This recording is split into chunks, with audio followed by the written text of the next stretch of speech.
Good afternoon, ladies and gentlemen. It is truly great to be here. What a great initiative. I congratulate the organizers of this historic summit. Indeed, it's so refreshing to be finally amongst like-minded people, to be surrounded by common sense. And it's such a contrast with the collective madness we are witnessing every day in our respective parliaments and government buildings. The reason we are all here today is as urgent as it is important. For the Netherlands, like many European countries, have been devastated by the consequences of mass migration. In the past 6 weeks, the news in my beloved home country has been dominated by one of the strongest anti-migration protests in its history. It all started in the small village of Loosdrecht, located in the center of the Netherlands. From one day to the next, without warning, this small town was confronted with the arrival of an asylum seeker center for single young men right in the middle of a residential area. And there are already more than 300 of these asylum centers in our small country. Asylum seekers continue to arrive in their thousands every month. And they are all distributed all over the country, including into small, tightly knitted communities like Loosdrecht. The residents of this village were not asked nor even really told about the new asylum center. And so hundreds of peaceful residents, mothers, grandfathers, young girls and women, students, gathered in front of the future asylum center location in Loosdrecht, night after night. Like the Gallic villagers in the Asterix cartoons, Loosdrecht's residents inspired the whole nation with their strength and perseverance. From north to south, from small municipalities to our capital city, peaceful Dutchmen came to the streets to resist the mass migration the government has brought upon them. And how did that government respond? The correct reaction would have been to start a conversation with the protesters. The correct reaction would have been to take responsibilities for choices made in front of the very people who have to live with the consequences. The correct reaction, most of all, would have been to solve the problem by putting an end to mass migration. None of this happened. Instead, the government expressed support for the employees of the Asylum Seeker Center and called an emergency meeting to help municipalities create even more new centers. Instead of addressing the problems which caused the resistance in the first place, the Dutch parliament debated, and I quote, the normalization of violence in politics and society, as if that were the real issue. Yes, there were a few rioters, and they should, of course, be condemned and persecuted. But the vast majority of protesters did not commit any violence at all. They were completely peaceful. Indeed, lobbyists of mass migration make it seem that criticizing it, as my party does, or protesting about it, as ordinary people have done, is somehow paving the way or opening the door to violence or anti-democratic ideas. Whereas in reality, the opposite is the case. It is a distraction, a red herring, a decoy. And the purpose of this clearly is to ignore, criminalize, and delegitimize the majority of the Dutch people who, like the vast majority of the Europeans, have had enough of mass migration. The purpose is to enable the government to continue its devastating policies without having to defend the political choices they have decided to make, let alone account for their consequences, for the towering financial costs, for the loss of our sense of home that is already a daily reality for tens, if not hundreds of millions of us, for the terrifying crime statistics. Asylum seekers are suspected of vandalism 10 times more than native Dutch people. Asylum seekers are suspected of theft 40 times more than natives. And men from asylum seekers' countries are suspected of rape up to 20 times more than native Dutch people. These terrifying figures are not just figures. There are girls raped by refugees in a student accommodation block in Amsterdam. There are 18-year-old Rick van der Rakt stabbed to death one morning on his way to work by a Sudanese migrant. They are the 20-year-old asylum center employee who was kidnapped and raped by a Sierra Leonean whose asylum application had been rejected. And there are 17-year-old Lisa, you might have heard of her, who was murdered last August by a Nigerian asylum seeker as she cycled home from a night out in Amsterdam.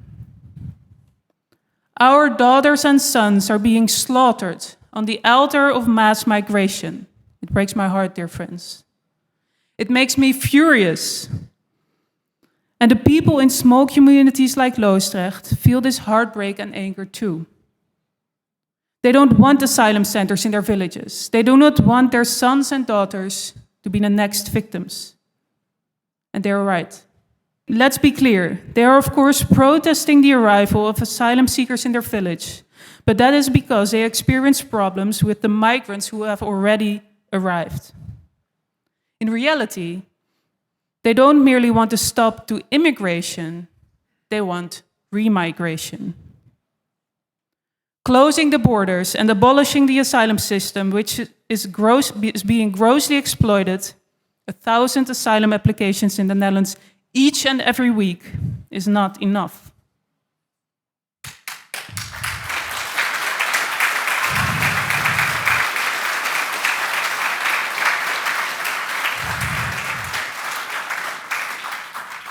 As you all know, even if migration stopped completely tomorrow, the consequences of past decades of mass migration would remain with us, and we would inevitably lose our countries in the decades to come. The Dutch political debate ranges from we must allow everyone in to we must reduce the influx to 50,000 a year. Mainstream politics has become a game of smoke and mirrors, dealing in impossibilities when in reality, a viable alternative is here with us. And that is why we are here. Remigration is the only honest and humane answer to decades of failed multiculturalism.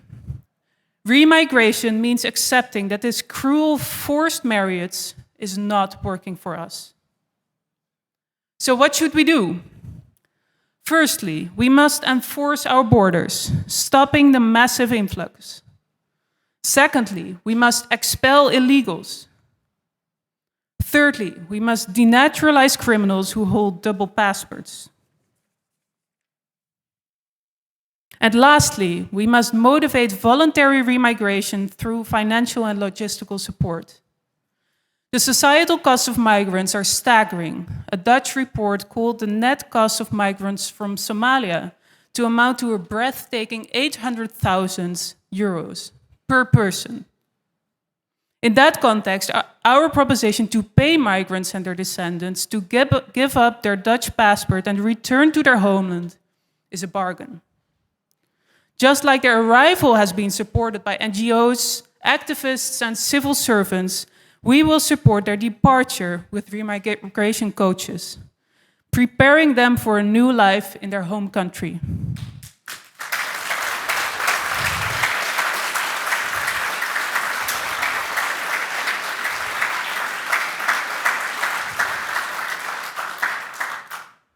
Our goal is a net negative migration balance.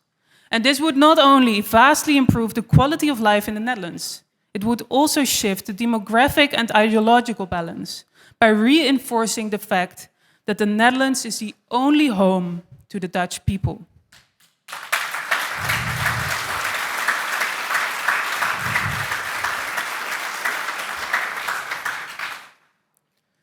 What we want, my dear friends, is logical, humane, and durable. And the mere presence of you all at this conference suffices to show that you already understand. that I don't have to convince you. So I have come here today for an additional reason as well. I have come to tell the world, to show the press, to demonstrate to each and every commentator that a new era has begun.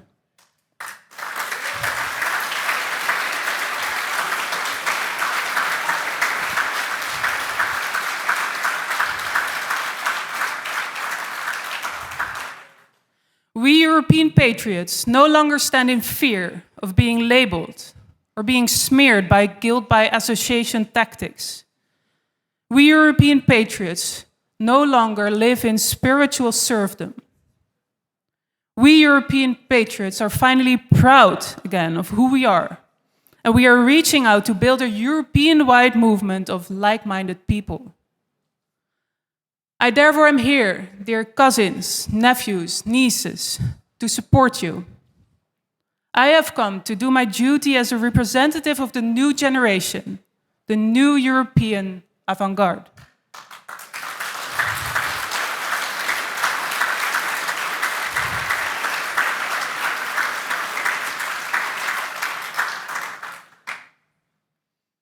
I've come to do my duty, and I am here to show the political establishment, the media, the asylum industry, the NGOs, and all the others that have been claiming the right to define the terms of the debate that their little game is finally over. For decades, we have allowed them to silence us all. For decades, we have allowed them to claim the moral high ground. But the vast majority of Europeans agree with us. Never forget that. They agree with us.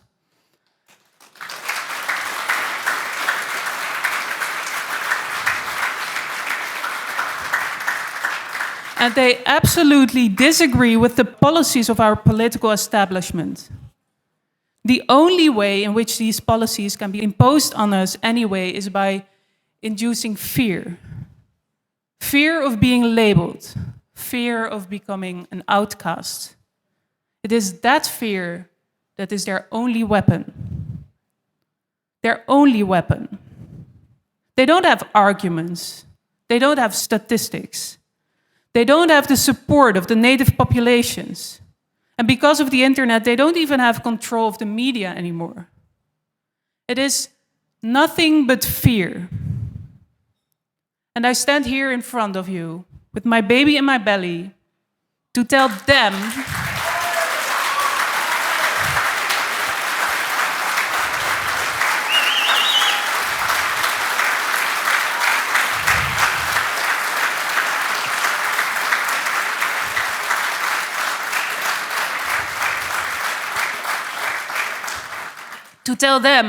that I'm not afraid. Here I am.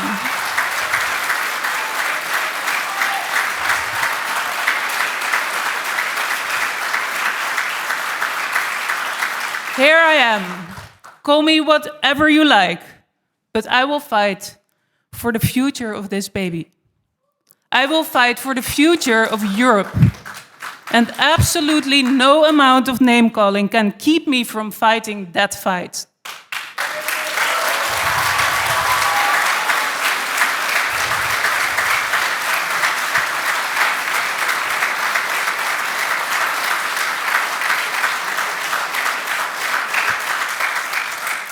Thank you, dear friends. And never forget, the future is bright. The future belongs to us.